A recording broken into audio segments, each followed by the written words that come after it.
नमस्कार दोस्तों, मैं राकेश शर्मा भाइयों में न्यूज़ चैनल से। आज मैं बात कराऊंगा एक ऐसे मुद्दे पर जो वकीलों को झकझोर गया, झकझोर दिया वकीलों को एक मैं कहूंगा कि उनकी मानसिक शांति भंग हो गई। जिस इंसिडेंट से हुआ यूं कि जोधपुर की डिस्ट्रिक्ट कोर्ट में एक एडवोकेट की 18 फरवरी को दिन दहाड़े एंटी सोशल एलिमेंट्स, गुंडा एलिमेंट्स ने सड़क पर लिटाकर पहले उनकी मसात मार पिटाई करते हैं, उसके बाद उनको चाकुओं से गोदा जाता है। और इतना ही नहीं, बर्बरता की हद जब हो गई कि पास में पड़े हुए एक बहुत मोटे पत्थर के साथ उनके सिर को फोड़ा जाता है और कोई बचाने नहीं आता है। और वो जो गुंडा एलिमेंट्स हैं वो वहाँ से बड़े आराम से चले जाते हैं। इसमें तमाम देश के वकीलों में रोष है, तमाम तरह की जो बातें हो रही हैं और तमाम जो बार एसोसिएशंस हैं डिफरेंट स्टेट्स की, उनमें इसको लेकर काफ़ी चर्चा है, वकीलों में रोष है। और उसी सिलसिले में मैं आज आपकी दिल्ली बार एसोसिएशन जो 30 हजारी कोर्ट में है, मैं उनके जो मेंबर एग्जीक्यूटिव हैं सीनियर, श्री पूज्य सिंह, एडवोकेट पूज्य कुमार सिंह जी से मैं आपकी बात कराऊंगा। पूज्य कुमार सिंह जी, आपका स्वागत है हमारे चैनल में। ये जो आपने भी सुना होगा, जोधपुर डिस्ट्रिक्ट कोर्ट में जिस तरीके से बर्बरतापूर्ण एक एडवोकेट की हत्या की गई और मैं कहता हूँ कि क्रूअल्टी की सीमाएं पार की गई, इसके बारे में क्या दिल्ली बार एसोसिएशन के अंदर कोई मीटिंग हुई या कोई इसके लिए कोई प्रस्ताव पास हुआ? आप क्या करना चाह रहे हैं? मैं पहले तो उस निर्मम हत्या की निंदा करता हूं, घोर निंदा करता हूं। मेरी पूरी कमेटी घोर निंदा करती है। और इस बाबत आज हमने 3 से 5 बजे के बीच में शोक सभा भी रखी है। आज उनको हम श्रद्धांजलि देंगे, उस वकील साहब को, जो हमारे वकील साहब थे, उनकी हत्या जो की गई, जुगराज साहब की। और आप देख ही रहे हैं कि जिस तरीके से आज माहौल इतना ख़राब हो गया है कि हमारे वकीलों के साथ जो सुरक्षा का जो बिल पास होना है वो नहीं हो पा रहा है।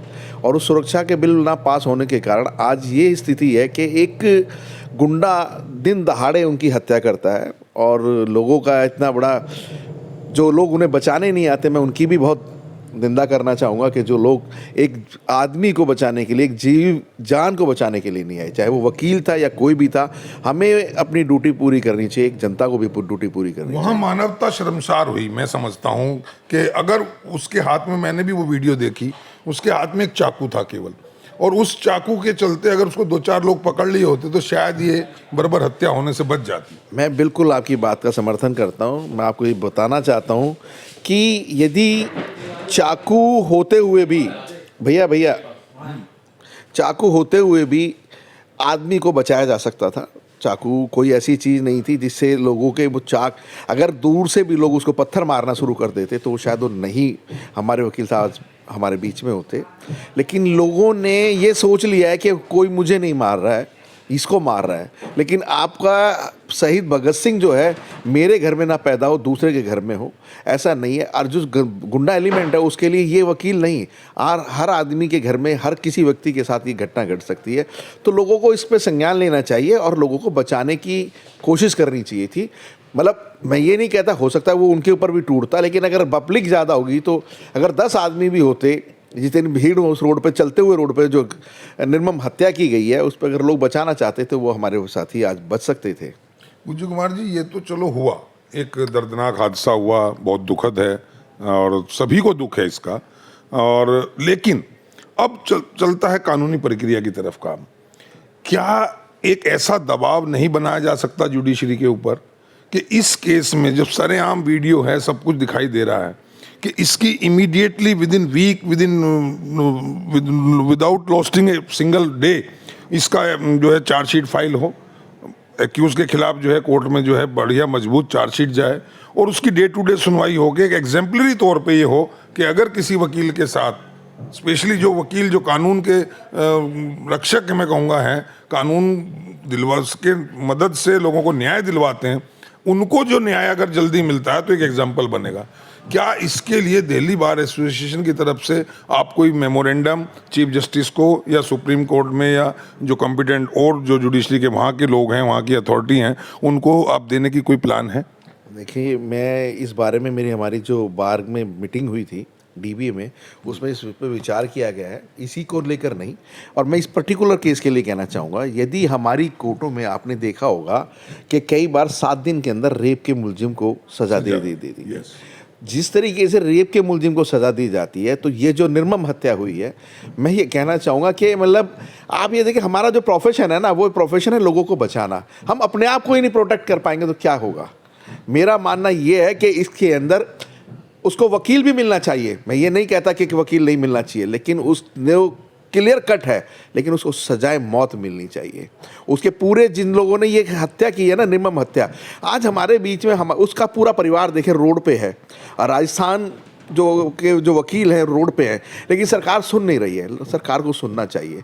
ये बात हमारे परिवार, हमारे पास और कोई जरिया नहीं है, हमारे पीछे कोई सरकार के ग्रेचुटी और ये नहीं मिलती है, हमारे यही है। वही मैं आ रहा हूँ, जब भी चुनाव होते हैं, मैं कई बार चुनावों को कवर करने गया हूँ, कैंडिडेट्स के साथ मैंने जो है बातचीत भी की है, और लगभग सभी कैंडिडेट्स, हो सकता है आपकी भी मेरे पास कोई वीडियो ऐसी हो जिसमें आपने इलेक्शन से पहले कहा हो कि हम एडवोकेट प्रोटेक्शन एक्ट के ऊपर काम करेंगे, उसको जल्दी लागू हो इसके लिए संघर्ष करेंगे। लेकिन बड़े अफसोस के साथ कहना पड़ रहा है कि जैसे ही इलेक्शन जीतने के बाद लीडर्स जो हैं बार ऑफिस में बैठते हैं, वो शायद इसको भूल जाते हैं या और चीज़ों में मशगूल हो जाते हैं, और ये जो मेन अहम मुद्दा है एडवोकेट प्रोटेक्शन एक्ट का, इसको हम कहीं भूल रहे हैं। जैसा आपने कहा कि हमारे पास कोई प्रोटेक्शन नहीं है, अगर हमारे साथ कोई हादसा हो गया तो उसके बाद हमारे लिए कोई रिलीफ का कोई कहीं से कोई रास्ता नहीं है।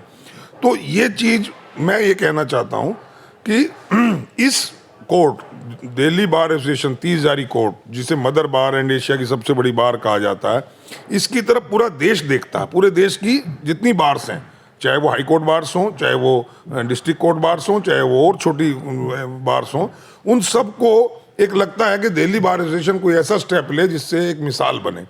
तो हम भी यही उम्मीद करते हैं कि आप कोई ऐसा इसमें प्रयास करें कि जो इमीडिएट, चाहे वो टोकन स्ट्राइक हो, चाहे वो प्रोटेस्ट मार्च हो, चाहे और भी किसी वजह से, किसी भी तरीके से इसको हम प्रोटेस्ट दिखाएं, और इसके लिए कुछ ऐसी मतलब कड़ी कार्रवाई हम करें कि एक मिसाल बने। क्या ऐसी कोई प्लान है? देखिए, मैं इस बारे में नहीं कह पाऊंगा कि अभी आगे क्या प्लान बनेगा, लेकिन मैं ज़रूर चाहता हूं कि पूरे देश को इस निर्मम हत्या के लिए, और जो भी निर्मम हत्या और पूरे देश के जो अलग अलग राज्यों में हो रही है, सिटीज़ में हो रही है, या उनके साथ मार पिटाई हो रही है, वकीलों के साथ जो भी हुआ है, उसको लेकर के टोकन स्ट्राइक रखनी चाहिए। और जब तक प्रोटेक्शन एक्ट नहीं पास हो जाए, तब तक बीच बीच में, हफ्ते में, महीने में, जिस तरीके से हर जगह 1 दिन की स्ट्राइक रखी जाती है, परमानेंट स्ट्राइक रखी जानी चाहिए 1 दिन की। This call should be from the BCI, bar council of India. हमारी एक पूरे इंडिया की जो एडवोकेट्स हैं उनको गवर्न करती है, तो क्या एक अप्रोच BCI को नहीं करनी चाहिए कि भाई BCI 1 दिन की, पूरे इंडिया में 1 दिन की स्ट्राइक करे और ये प्रोटेस्ट करे। स्ट्राइक से मतलब है कि हम काम नहीं रोकना चाहते हैं, हम अपना प्रोटेस्ट शो कर दें, ताकि जो जुडिशरी है, ताकि और जो मशीनरीज हैं, एग्जीक्यूटिव बॉडीज हैं, जो पुलिस है, वो एक इसमें इमीडिएट एक्शन ले, without any delay, without any hanky banky things, इसमें कुछ काम हो सके। देखिए, 2 चीज़ें, मैं पहले भी आपका एक क्वेश्चन रह गया था, जीतने के बाद आपकी बात बहुत सही बात आपने कही है कि लोग उस चीज़ को भूल जाते हैं। वह जीतने तक हम लोग, चाहे कि सरकारें हों चाहे हम हों, लेकिन जीतने के बाद अगर हम भूल जाते हैं तो ये हमारे लिए सेमफुल थिंग है, क्योंकि हम वकीलों के लिए जीत कर आए हैं और वकीलों का ही काम करना चाहिए हम लोगों को।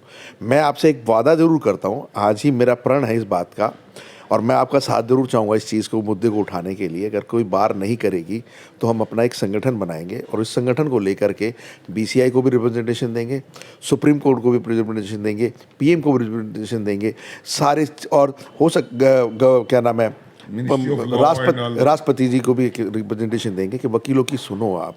आज वकील की स्थिति क्या है, ये पता नहीं चलता कि घर से निकल के गया है तो शाम को वापस आएगा कि नहीं आएगा।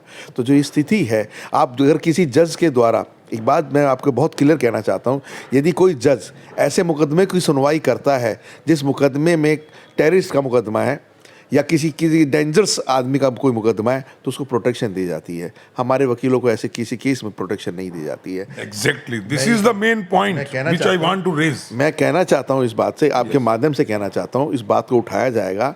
और BCI, देखिए, मैं आपको एक बात कहता हूँ, हमारे लिए हमारी BCI सबसे बड़ी चीज़ है।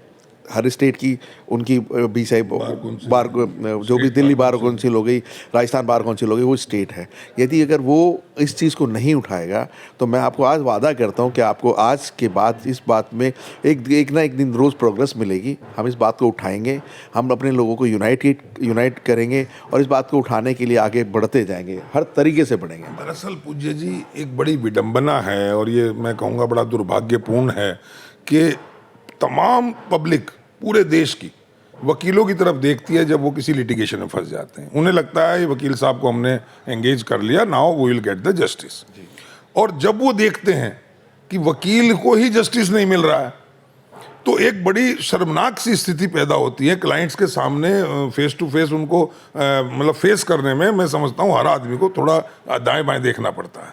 तो क्या बाहर जो एसोसिएशंस हैं वो इस पे एकदम तुरंत संज्ञान क्यों नहीं लेती, मैं वैसे पूछ रहा हूँ। देखिए, ये मैं जो 4 दिन हो गए जुगराज साहब की डेथ को, और ये बड़ी सेमफुल थिंग है पूरी स्टेट बार काउंसिल के लिए भी। मैं शायद हो सकता है इस बात को सुनकर मेरे पर क्या एक्शन होगा मुझे उसकी भी परवाह नहीं है। सेमफुल थिंग है कि एक वकील साहब की निर्मम हत्या होती है और उस हत्या के मुद्दे को उठा करके बार काउंसिल ने कोई टोकन स्ट्राइक नहीं किया, कोई प्रोटेस्ट नहीं किया। यहाँ तक कि हम काला बैंड लगा कर तो चल ही सकते थे, हम लोगों को चलना चाहिए था। मैं बार काउंसिल से आपके माध्यम से चीफ जस्टिस ऑफ इंडिया से रिक्वेस्ट करता हूँ कि कुछ हमारी तरफ ध्यान दें। हम लोगों का हम एक पिलर हैं आपके। अगर आप जस्टिस एक सरकार का 3 उसमें पिलर में आता है तो हम ऑफिसर ऑफ द कोर्ट कहलाते हैं। We have the same dignity as a जज, एज ए वकील कोर्ट के अंदर। तो जब कोर्ट के अंदर आपको सारी चीज़ें मिलती हैं, प्रोटेक्शन मिलता है, तो हम वकीलों को क्यों नहीं मिलता है? अगर आप इस बात पर नहीं कर पाएंगे तो हो सकता है मुझे आगे क्या होगा मुझे नहीं पता, लेकिन इस बात को हम हद आगे तक उठाते हुए चलेंगे। और हो सकता है अगर मेरे को किसी सांसद ने भी मदद की तो मैं इसको लोकसभा में भी उठवाने में मुद्दे को उठाएंगे। बहुत बहुत बढ़िया प्रयास रहेगा और इसको स्टार्ट कर दें दिल्ली बार एसोसिएशन से, क्योंकि तमाम डिस्ट्रिक्ट बार जैसे मैंने कहा तमाम हाई कोर्ट बार्स 30,000 की बार की तरफ देखती है। उनकी एसोसिएशन की क्या एक्टिविटी होती है, क्या वो करने जा रहे हैं, क्या वो मैसेज देते हैं पूरे इंडिया को, ये बहुत बड़ा अहम मुद्दा है। तो मैं उम्मीद करूंगा कि आप अपने जो और अन्य जो पदाधिकारी हैं उनसे आप बात करेंगे और ये एक बहुत ही सीरियस मुद्दा है। दोस्तों आपने सुना, ये थे पूज्य सिंह, इन्होंने बात बताई और इन्होंने अपना रोष भी जाहिर किया। और वाकई में मैं एक बात इस चैनल के माध्यम से तमाम देश के तमाम जो भी मेरी इस बात को सुन रहे हैं एडवोकेट्स, मैं एक बात कहना चाहता हूँ कि we should unite, we should fight for our cause, not only for our cause but for justice.